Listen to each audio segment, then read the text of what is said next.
E aí, galera? Vamos começar então, continuar o curso de calorimetria, né? Se vocês lembrarem, na aula passada a gente falou de calor sensível.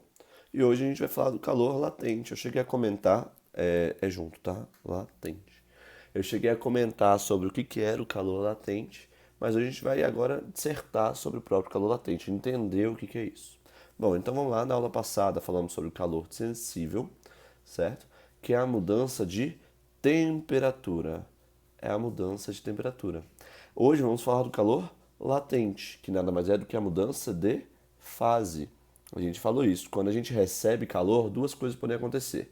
Ou a temperatura diminui, desculpa, pode aumentar ou diminuir, recebendo ou fornecendo calor, né? Se eu receber calor, a temperatura tende a aumentar. Esse é o chamado calor sensível. Ou a fase tende a ser modificada, que é o chamado calor latente. Bom, vamos então. Não sei se vocês sabem disso, mas existem 5 estados da matéria. Uai, 5? São 5, mas normalmente a gente estuda somente 3.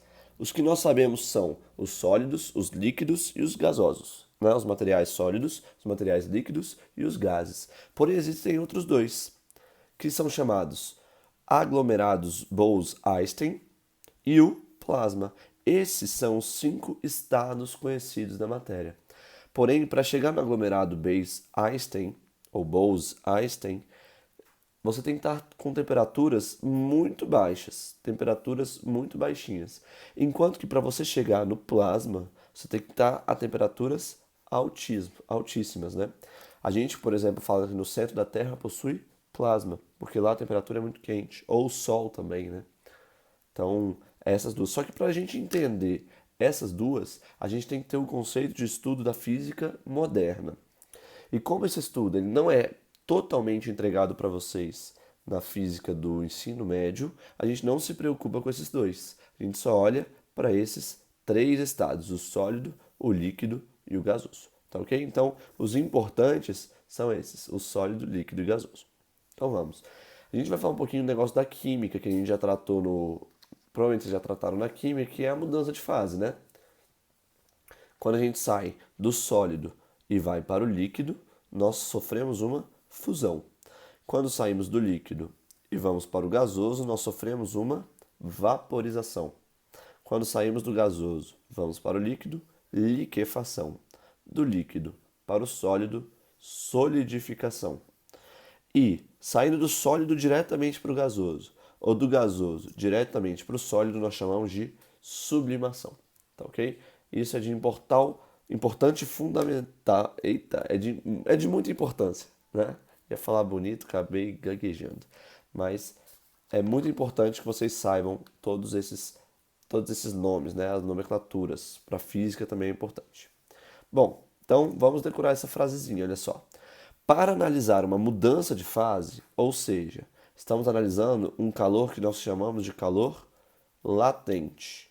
A temperatura não variará, mas ela não variará se a pressão ficar constante. Então, se a gente está pegando um cubo de gelo e transformando em água líquida, se a pressão for constante, a minha temperatura também ficará constante, ela não variará. Agora, se a pressão não for constante, a temperatura ela vai variar sim, ela vai poder variar. Porém, todos os exercícios que caem, seja no Enem, seja no PAS, seja no vestibular, sempre a temperatura fica constante. Por quê? Porque a pressão também fica constante. Tá bom? Então, para analisar uma mudança de fase, ou seja, um calor latente, a temperatura não variará se a pressão ficar constante. Se a pressão também não variar. Beleza? Bom, calor específico latente. Vamos definir o que é o calor específico latente. O calor específico latente nada mais é do que a quantidade de calor para modificar a fase, por isso que se chama latente, para modificar a fase de 1 grama da substância, certo? Lembra que o calor específico sensível ele era para aumentar 1 grau Celsius em 1 grama? A gente falou isso aula passada. Aqui é para você conseguir modificar a fase de 1 grama. Já que a temperatura ficará constante, ó, não varia a temperatura, Aqui o calor latente, ele diz pra gente qual que é a quantidade de calor que eu preciso para modificar a fase de 1 grama da substância. Então, se eu falar para você que o calor latente do gelo, né, de fusão do gelo, é de 80 calorias por grama, significa que ele precisa de 80 calorias para modificar a fase do gelo 1 grama desse cara. 1 grama de gelo ser modificado a fase. Tá ok? Bom, vamos ficar aqui por hoje.